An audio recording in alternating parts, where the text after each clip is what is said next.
எப்படி மதத்தை விட்டு மதம் மாறுறதுக்கு எப்படி கஷ்டமோ, எப்படி ஒரு பாரம்பரியமா நம்ம வாக்களிச்சு ஒரு சின்னத்தை விட்டு மாற வர முடியலையோ, அந்த மாதிரி உருவத்தை விட்டு பாதி பேருக்கு தமிழ்நாட்டுல, இந்தியாவுல அவங்களுக்கு தியானங்கிறத விலகி நிக்கிறாங்க. அந்நியமா நிக்கிறாங்க. அதுக்கு காரணம், அவங்க கடவுளை கும்பிடுறாங்க, வழிபடுறாங்க, பக்தி இருக்கு, எல்லாம் இருக்கு.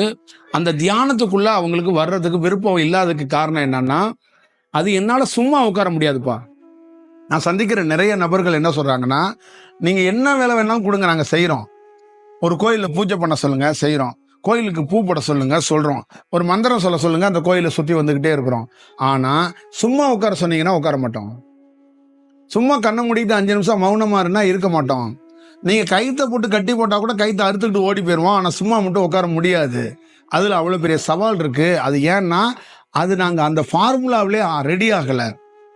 இது இங்க மட்டும் கிடையாது, நார்த்ல இன்னும் அதிகமா இருக்கு.